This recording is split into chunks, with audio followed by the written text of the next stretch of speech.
Hello students, today we are going to start part 2 of lesson 1, The Portrait of a Lady, written by Khushwant Singh.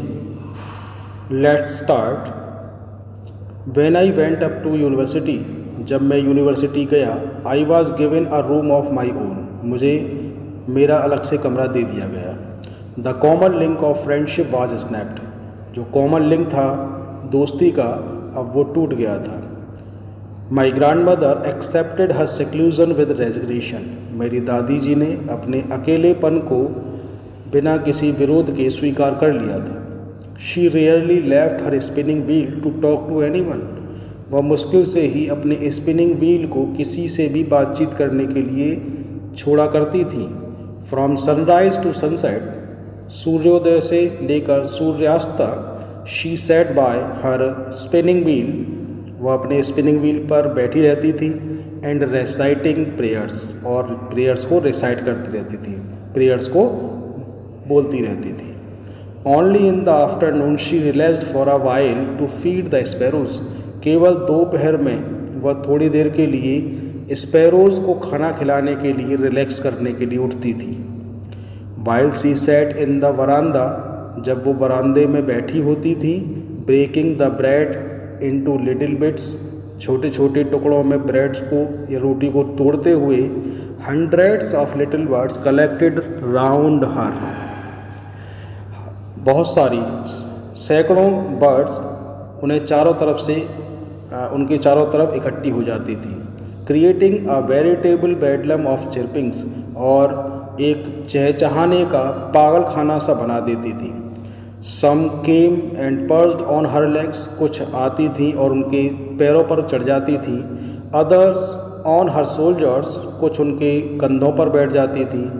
Some even sat on her head, यहाँ तक कि कुछ birds उनके सिर पर भी बैठती थी.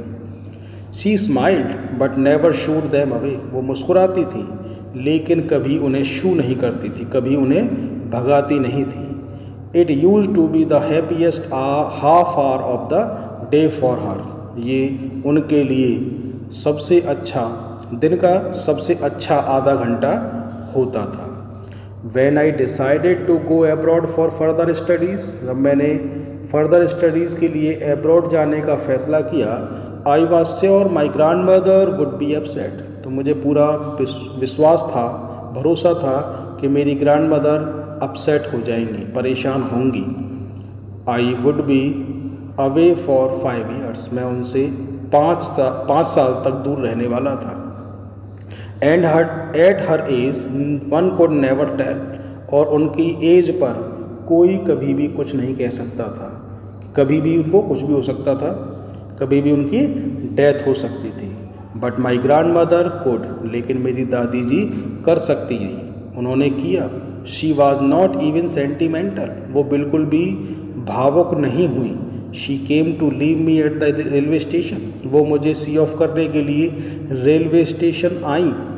Did not talk, लेकिन उन्होंने किसी तरह की कोई बातचीत नहीं की.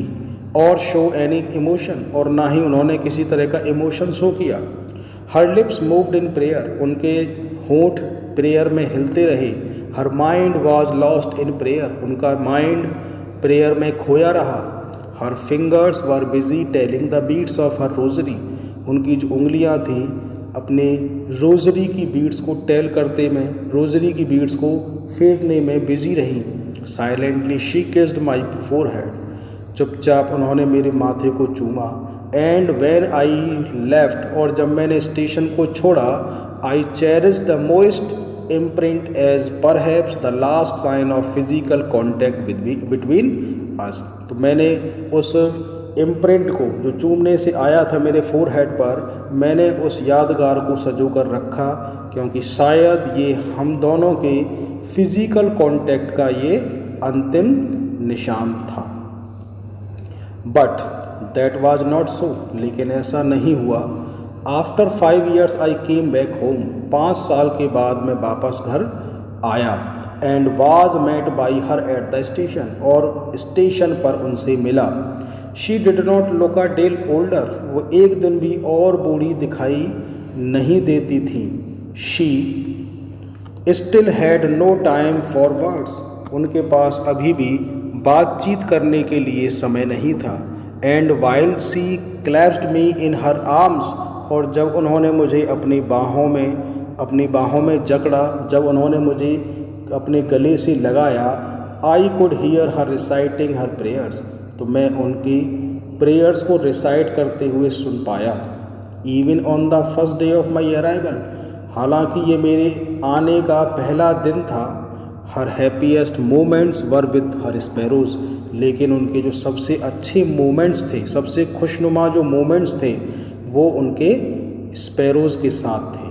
होम शी फेड लॉन्गर, जिन्हें आज उन्होंने पहले से ज़्यादा खिलाया था। एंड विद फ्रिवलियस रिब्यूक्स, और बीच बीच में उन्हें हंसी मजाक में डांटा। इन the evening a change came over हर, शाम के समय एक चेंज उनके अंदर आया। शी डिड नॉट प्रे, उन्होंने प्रार्थना नहीं की। She collected the women of the neighbourhood, उन्होंने पड़ोस की महिलाओं को इकट्ठा किया। गॉट एन ओल्ड ड्रम, एक पुरानी सी ढोलक उठाई। एंड स्टार्टेड टू सिंग, और गीत गाने शुरू कर दिए। For several hours she thumbed the sagging, कई घंटों तक वो sagging skins of dilapidated drum, कई घंटों तक वो उस पुरानी जर्जर ढोलक की ढीली पड़ी स्किन को पीटती रही। And सैंग of the home coming of warriors, और घर वापसी के योद्धाओं के, युद्ध जीतने के बाद घर वापसी के उन्होंने गीत गाए। We had to persuade her to stop to avoid over straining, हमें उन्हें ओवर स्ट्रेनिंग से बचाने के लिए, थकान से बचाने के लिए रोकना पड़ा। That was the first time since I had known her that she did not pray, जब से मैं उन्हें जानता था, ये ऐसा पहला मौका था जब उन्होंने प्रे नहीं किया था, प्रार्थनाएं नहीं की थी। वैसे वो बहुत रिलीजियस लेडी थी, हर समय प्रेयर करती रहती थी, प्रेयर्स को रिसाइट करती रहती थी, और जो रोज़री थी उसकी बीट्स को वो बीट करती रहती थी, उसे मनके की माला को फेरती रहती थी। लेकिन आज उन्होंने अपनी प्रेयर को ओमिट कर दिया था। The next morning she was taken ill, अगली ही सुबह वह बीमार पड़ गई। It was a mild fever, ये हल्का बुखार था। And the doctor told us that it would go, और डॉक्टर ने हमें बताया कि ये चला जाएगा। But my grand mother thought differently, लेकिन मेरी दादी जी अलग तरीके से सोचती थी। She told us that her end was near, उन्होंने हमें बताया कि उनका अंत नज़दीक है। She said that since only a few hours before the close of the last chapter of her life, कि उनकी ज़िंदगी के जो लास्ट चैप्टर है उसको ख़त्म होने से कुछ घंटे पहले she had omitted to pray, उन्होंने प्रे को छोड़ दिया था, उन्होंने प्रार्थनाएं करना छोड़ दिया था। She was not going to waste any more time talking to us, अब वो अपना और समय हमसे बातचीत करके वेस्ट करना नहीं चाहती थी। वी प्रोटेस्टेड, हमने उनकी इस बात का विरोध किया। But she ignored our protest, लेकिन उन्होंने हमारे इस प्रोटेस्ट को इग्नोर कर दिया, नज़रअंदाज कर दिया। शी ले पीसफुली इन बेड, वह बिस्तर में चुपचाप लेटी रहीं। Praying and telling her beads, प्रार्थनाएं करती रहीं, अपने बीट्स को, मनके की माला को फेरती रहीं। Even before we could suspect, इससे पहले कि हम सस्पेक्ट हो पाते, हमें संदेह हो पाता। हर लिप्स स्टॉप्ड मूविंग, उनके जो होंठ थे हिलना बंद हो गए, रुक गए। And the rosary fell from her lifeless fingers, और मनके की माला उनकी निर्जीव उंगलियों से नीचे गिर पड़ी।